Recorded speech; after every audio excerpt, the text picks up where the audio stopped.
실전 매매 최고수의 길 들어가 보겠습니다. 오늘 양대지수 현재 상승세에 나타내고 있는데요. 코스피도 상승 탄력을 조금 더 높이고 있습니다. 오늘 양대지수가 하락 출발을 했었죠. 소폭 약보합권에서 출발한 이후에 상승으로 방향을 전환하면서 현재 양대지수가 탄력을 조금 더 높여가고 있습니다. 코스닥이 1.08%까지 오름세를 보여주면서 장중 고점 부근까지의 상승세를 보여주고 있고요. 그리고 코스피 역시도 현재 장중 고점 부근에서의 움직임 0.35%의 상승 기록하고 있습니다. 자, 오늘장 어떻게 전략을 세울지 이종복 전문가 만나보겠습니다. 전문가님 안녕하세요. 예, 안녕하십니까. 이종복입니다. 네, 10시 후반 구간 양대 지수는 하락 출발한 이후 상승으로 전환해서 상승폭을 좀 더 키우고 있는데요. 인공지능, 로봇, 배터리 이쪽이 양호하게 움직입니다. 오늘장의 특징 잡아주시죠. 이제 슬슬 나오죠. 해외 시장 혼조, 국내장 양호입니다. 나스닥 시장 지금 나스닥 선물 강세 나오는 것도 있긴 있지만은 주말에 해외장이 약세를 준 게 특별한 뭐 어떤 경제나 이 시장 자체적으로 빠진 게 아니고 전쟁 확전. 전쟁 확전으로 인해서 이제 또 주말에 또 뭔 일 터지는 거 아니야? 뭐 그런 흐름으로 해외장이 빠졌어요. 이거는 읽는 게 아니고 내 의견을 얘기하고 있는 겁니다. 되게 중요합니다. 이런 말들이. 보다시피 다우 쪽에 있는 주식이라든가 은행주든 뭐 이쪽 종목들 다 10%인데 여기 화면에 AMD서부터 그다음에 여기 캠캐스트까지 중간에 빨간 쪽이 이쪽이 나스닥 쪽이거든요. 기술적 흐름도 마찬가지 단기적으로 다시 지지권에 왔고 우리나라도 중기 저점 라인 쪽에 와 있는 시장입니다. 그러다 보니까 우리나라는 해외장에 비해서 양호하게 움직이는 게 확인이 되고 있는 거고 먼저 얘기한 거 얘기해 주면은 이번 주는 지표도 다 확인됐고요. 예정되어 있는 어떤 이슈나 경제 지표 등 이 모든 걸로 봤을 때 이번 주는 반등이 나올 수 있는 주간이 맞습니다. 이건 내 의견입니다. 뭐 지수가 밀리고 차트가 죽어 있는 것처럼 보여도 우리는 2주 코스로 시장을 읽어주는 사람이니까 한 가지 단점이 이제 모든 쪽에 있어서는 반등이 나올 수 있는 걸로 예정이 되어 있는데 이제 반등이 나오고 안 나오고는 전쟁 이슈 그 다음에 저 지표들이 예정되어 있는 수준 정도로 나오거나 저 수준보다 긍정으로 나오면 된다는 얘기. 이런 의견을 여러분들한테 지금 주는 거예요. 그러다 보니까 우리나라는 지금 미국장이 약세가 나오고 급락이 나왔어도 움직이는 게 다르다는 거죠. 다시 말하면 지금 우리나라는 정상적으로 시장이 움직인다라고 가정을 하면 종목들이 지금 정도로 양호하게 움직여야 되는 시장의 위치가 맞습니다. 근데 아까도 얘기했듯이 돌발 변수가 나오는 그 부분 때문에 어느 정도의 변동성은 생기는데 이 지수에서 생기는 변동성은 준비를 하는 변동성이다 정도가 내가 여러분들한테 얘기하는 내 의견 계속 들어갔어요, 여러분. 자, 그 얘기를 했습니다. 오늘장 인공지능 로봇 2차 전지 등 양호인데 오늘장 양호하게 움직이는 주식의 특징은 단기, 중기, 낙폭과대가 움직임이 양호한 게 특징이에요. 그러면 시장의 특징이 낙폭과대가 움직임이 좋을 때 낙폭과대 종목을 관심을 가져야지 되는데 그러려면 돈이 있어야 되겠죠, 여러분. 예, 그래서 비중 조절이 중요하다 그런 얘기를 하는 거고 뭐 그렇습니다. 지금 보면 인공지능, 로봇, 2차 전지 등 양호가 다 상대적으로 낙폭과대형의 주식이다. 그렇게 말씀드릴 수 있고 해외장이 변동성이 생기거나 약해도 우리나라는 정상적인 상황으로 게임을 하면 나쁘지 않은 흐름 그리고 말 나온 김에 정상적으로 뭐 이런 얘기가 나왔으니까 매너 없게 추세가 깨져서 급락이 나오고 있는데 매도 레포트를 쓰는 그런 매너 없는 자들하고 비교를 하면 안 된다. 네, 요 얘기까지 하겠습니다. 네. 자, 해외 시장 혼조 가운데 국내장 양호가 드디어 나왔습니다. 오늘 장의 투자 전략 어떻게 세우는 게 좋을까요? 310 돌파, 307 지지 체크인데 지금 계속 그 지지 저항을 얘기할 때 그 마디값이 밀려 내려가고 있거든요. 또 먼저 얘기해주면 이 돌파나 지지 체크가 똑같은 게 3번이 나가거나 똑같은 지지 체크가 3번 가까이가 계속 그쪽을 지지하면 그 다음에 반등, 그 다음에 돌파 여부를 얘기하는데 계속 그 자리를 한 두세 번 정도를 못 넘어가면 그 한 번 정도는 다시 쳐질 수 있음을 인지를 하셔야 돼요. 말하는 사람이 이거 진짜 중요한 얘기입니다를 이종보기만큼 반복적으로 하는 사람도 드물 거예요. 그 왜 그린 거냐면 지금 아까도 내가 말한 거에 답이 있는데 우리나라는 자체적으로는 반등이 나오거나 자체적으로는 움직이고 싶은데 야간장에 밤에 미국장의 어떤 변동성에 따라 아침부터 이게 시장이 이제 움직이면서 게임이 끝나버리지 않습니까? 거기에 되게 중요한 것 중에 하나가 신용 반대 매매 물량들. 이거는 내가 이따 미스터 마켓에서 좀 얘기할 수 있으면 좀 얘기 좀 할게요. 그래서 그 부분을 특히 여러분들한테 강조하는 거예요. 여기서 더 큰 얘기를 해줄 수도 있는데 이거 다 얘기하면 또 얘기했지 않습니까? 내가 오늘하고 내일 야간 방송하는 것도 타이밍이 또 오늘하고 내일 타이밍이잖아요. 그거를 반복적으로 얘기를 하면 그냥 딱 그것만 들어버리고 말아버리는 수가 나와요. 왜 그 네크라인을 잡고 왜 그런 대응을 하는지 이유를 아는 게 되게 중요한 겁니다. 그래서 어쨌든 310 돌파, 307 지지 체크 놓고 추세 패턴 중요성 3 또 얘기할게요, 여러분. 이번 주는 10월의 마지막 주가 있으면서 11월의 첫째 주가 3거래일이 나오거든요. 이게 원래 우리가 월봉을 분석할 때, 그러니까 우리는 차티스트고 변곡점을 중시 여기는 사람인데 가끔 이렇게 말일 타이밍에 그 달의 월봉이 마무리가 되고 새로운 달의 월봉이 시작되는 때가 가끔 있어요. 그러면 역사적으로 우리나라 월봉을 보면 종가상 가장 끝까지 약하게 끝나는 경우는 거의 없습니다. 어느 정도의 저점을 만들어주거든요.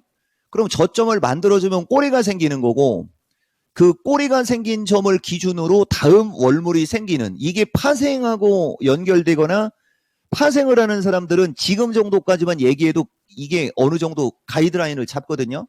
근데 주식하는 사람들은 내가 파생을 안 하기 때문에 그 파생을 관심을 안 가질 때가 있어요. 그게 지금 장에 핵폭탄을 맞은 요인이다라고 보시면 됩니다. 그리고 우리나라는 완전히 그 폭락장이거나 아니면 추세가 깨져갖고 급락하는 시장이 아닐 경우에는 세계 월봉이 연속적으로 음봉으로 죽은 적도 없습니다. 자, 여기까지만 얘기할게요. 괜히 너무 긍정적으로 얘기했다가 또 물려있는 사람들 몰빵하면 안 되니까 요 정도로만 얘기하고 추세 패턴의 중요성을 강조한다는 얘기는 어느 정도 그 차트의 흐름과 추세의 흐름을 강조한다라고 봐야 되는 거고 그 다음에 핵심 주도주나 종목 관점으로 그쪽을 얘기를 자주 한다는 얘기는 그쪽이 뭔가가 중요하거나 그쪽에서 뭔가 답을 찾아야 되니까 그쪽을 얘기하는 거고 포트폴리오의 중요성을 얘기를 할 때는 말 그대로 비중이라든가 내가 시장 대응을 하는 데 있어서 어떤 게 중요한지를 강조를 하기 때문에 포트폴리오의 중요성을 강조하는 거고 그 세 가지의 단어들만 가지고 방송을 하고 있다라는 얘기도 또 얘기합니다.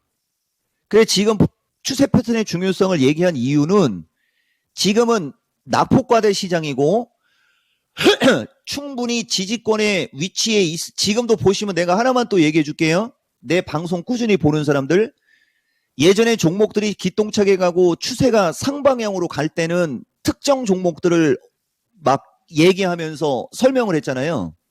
근데 최근 방송을 보면 그 어떤 특정 종목을 얘기하기보다는 그냥 시장 차트를 놓고 얘기하거나 이 삼성전자도 지금 내가 의도한 건 아닙니다. 이것도 되게 중요해요, 여러분. 그래서 어쨌든 낙폭과대고 지지권 혹은 충분히 하락한 종목이 움직임이 좋고 지금은 그쪽의 주식을 공략해야 수익이 난다는 얘기고 그쪽의 주식들이 인공지능, 로봇, 낙폭과대 2차전지, 제약, 반도체는 지금 안 들어가죠. 지금 이종복이 말에 반도체가 안 들어간 게 이제 한 3일째일 겁니다. 근데 그 반도체가 어떤 쪽이냐면 이오테크닉스, 한미반도체, 주성엔지니어링, 하나마이크론 등 신고가권에 있는 반도체. 먼저 많이 빠진 반도체는 지금 낙폭과대 추세 패턴의 중요성에 부합합니다. 근데 핵심 주도 반도체가 비리비리하면 그 낙폭과대에 들어간다라고 하는 반도체 섹터도 세게 움직일 확률은 떨어지죠. 그래서 어느 시점에서부터는 반도체가 나쁜 게 아니고 반도체 섹터보다는 2차 전지든 인공지능이든 로봇이든 등 그쪽 섹터의 움직임이 좋은 쪽을 지금 여러분들한테 이야기하고 있는 거예요, 여러분. 그래서 그쪽 섹터의 주식이 어느 정도 움직임이 나온 다음에 다시 그쪽이 어느 정도 올라간 다음에 기술적 반락을 할 수 있는 위치에 다다르면 그때 반도체가 움직이겠죠. 그래서 포트폴리오를 여러분들한테 지금은 내가 쓰는 포트폴리오의 중요성이 아니고 가끔 가다가 여러분들한테 포트폴리오를 어떤 식으로 구성하는 것이다라고 얘기할 때 얘기로 받아들이면 돼요. 지금도 보면 이제 내가 하고자 하는 얘기 정도만 요점 정리로 얘기하면 10분 정도의 방송이 끝나버리죠. 근데 아직 5분이라는 시간이 우리한테는 있습니다. 그래서 이제 종목으로 넘어가는 건데, 자, 보세요, 여러분. 지금 보면 결과론적으로 우선 마음이부터 얘기해야 됩니다. 마음이는 먼저 돌리고 있지 않습니까? 그쵸? 예, 뭐를? 21선을. 그러면은 21선을 돌리기 전에 우선 21선하고 이격이 떠 있을 때는 보다시피 21선 쪽으로 반등이 이렇게 세게 나와요. 그러니까 여기서부터 여기까지 올라가는 이 반등, 우리가 이걸 이격이라고 하거든요. 이렇게 지지가 탄탄하고 추세 패턴이 양호할 때 이렇게 21선과 현재 주가와의 이격이 붕 떠 있을 때는 거기까지는 순간적으로 반등이 나옵니다. 근데 이게 추세 자체가 이제 21선이 급격하게 밀려 내려오고 있는 추세이기 때문에 시장도 조정권의 시장이고 기존 같았으면 이걸 뚫고 날아간 거예요. 그게 여기 장. 그쵸? 이쪽 장은 밀려 내려오는 걸 뚫고 올라가거든요. 근데 지금은 시장이 하락 추세로 바뀌었고 변동성장으로 바뀌었지 않습니까? 그러면 이렇게 어느 정도 반등이 나오면 다시 되밀리게 됩니다. 그리고 이렇게 되밀릴 때 저점을 깨지 않고 지지를 해야 마음이처럼 움직이는 거고 이렇게 되밀릴 때 저점을 깨면 한 번 더 빠지게 돼 있는 거예요. 근데 2차 전지는 한 번 더 빠진 위치까지 지금 밀려 있는 거예요. 그러면 이렇게 1, 2, 3, 4, 5식으로 해갖고 한 번 더 빠져버렸으니 여기 위치까지 밀려 내려왔을 때는 이미 기술적 분석의 의미가 없어지는 것이고 이마만큼 급락이 나왔을 경우에는 다시 이 이격이 이마만큼 떠 있으면 거기까지 올라갈 수 있는 기대감으로 우리가 주식을 사는 겁니다. 근데 왜 최근에는 이 매수 세력들이 약해진 거냐면 2차 전지가 빠지는 각과 이 2차의 흐름은 그 각이 기존에 어마무시하게 올라간 상태에서 밀리고 있고 어마무시하게 올라간 상태에서 밀리는 게 밀린 폭이 크니까 이건 100% 누가 봐도 신용 반대매매 물량이 나온다라는 걸 알 수 있는 거거든요. 그럼 신용 반대매매 물량이 나오고 있는데 굳이 사람들이 저점 매수를 하려고 하지 않겠죠. 그 반대매매 물량이 끝나야 급하게 나오는 반대매매 물량이 끝나야 급하게 올라갈 수 있다라고 우리가 생각을 하고 그쪽에 베팅이 들어가는 거예요.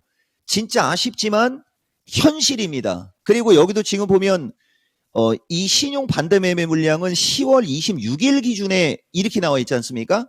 그 뒤에 주가가 더 빠졌죠. 그러면 그 뒤에 주가가 더 빠졌다는 얘기는 이 반대매매 물량이 17조 이하로 분명히 떨어지게 될 거예요, 아마. 아마도 그 정도 수준에서 세게 반등이 나오지 않겠냐 정도. 요 정도는 내가 여러분들한테 이야기할 수 있습니다. 그 다음에 이제 마지막으로 하나 마이크로는 추세 패턴이 양호하니까 요걸로 얘기하지 않고 주성 엔지니어링으로 얘기할게요. 주성 엔지니어링과 같은 이런 추세 패턴을 갖고 있는 주식은 2차 전지든 인공지능이든 로봇이든 저쪽이 급락이 나올 때 오히려 버팅기고 있었고 저쪽이 반등이 나오니까 이쪽이 흐르고 있지 않습니까? 이것도 우리가 제한된 수급으로 판단해낼 수가 있어요. 지금 만약에 신규 매수 자금이 급속도로 유입이 되거나 대기 자금이 어느 정도 많을 경우에는 저 정도 추세 패턴이면은 저점 매수세가 들어올 수 있거든요. 근데 자금은 제한적이고 주가는 고점에 있고 많이 빠진 낙폭과대나 많이 빠진 주식들이 움직임이 좋으면 어떻게 될까요? 저 정도 신고가권에 있으면 차익 매물을 받게 된단 말입니다. 그럼 뻔히 차익 매물이 나올 걸 알고 있는데 저쪽을 살려고 하는 심리 상태가 약하겠죠. 나쁜 게 아니고 매수세가 세게 들어갈 위치가 아니라는 얘기를 해주는 거예요. 그러면은 이쪽을 만약에 공략하고 싶으면 어떻게 돼야 돼요? 이쪽도 어느 정도의 가격 매력이 생겼을 때 그 가격 매력을 25,000원 초반이나 그 이하에서 가격 매력을 우리가 찾을 수 있다. 얘기 다 해주지 않습니까? 하나부터 열까지.